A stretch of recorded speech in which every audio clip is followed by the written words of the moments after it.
Good morning. Remembering is very natural and very important, isn't it?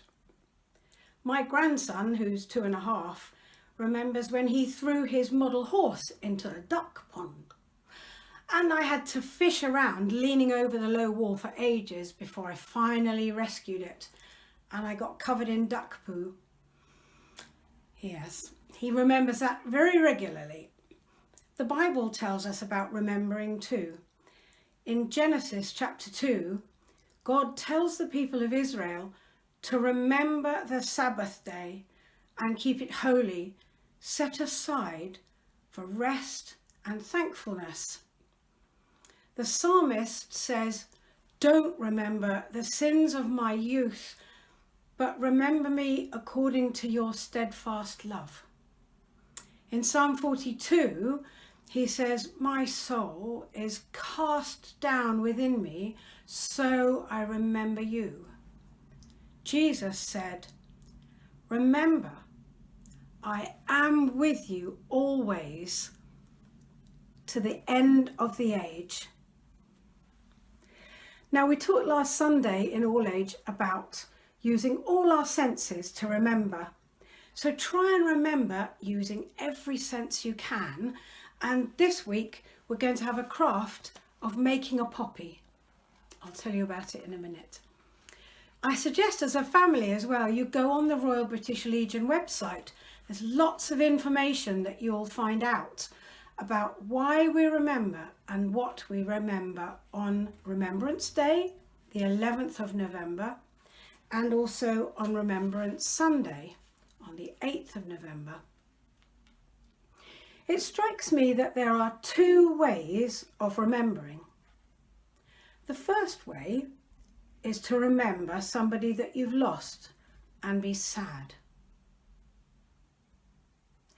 The second way is to remember and be thankful, to honour their memory by being so thankful for the part they played in our lives. I suggest you go down to Master Park for some exercise. There are some big poppies on the lampposts, and many of them have the names of people who were lost in the wars. I found that very moving.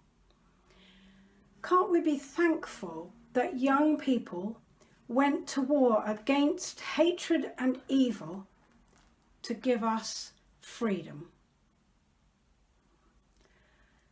So this year, I'd like you to remember by making a poppy that reminds us that the fields of war in Belgium were acres of mud that after the war sprang back to life again with poppies.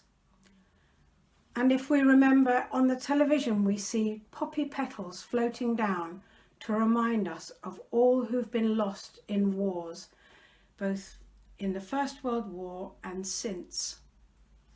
You'll find a box outside the front of St. John's. It's got a green lid, and in it are some paper plates.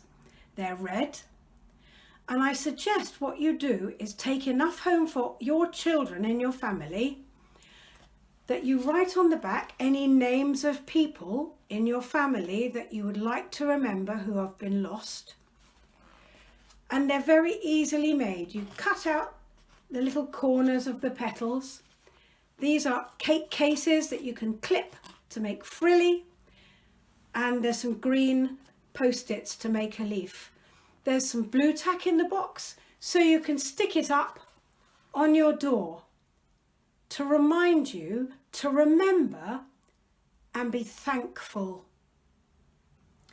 So let's pray for a moment. Thank you, Lord, for all that you do for us, that you will be with us until the end of the age, no matter what. Thank you, Lord. And now we're going to stand still and listen to the last post at Ypres, where there's a big memorial for the soldiers lost in the First World War.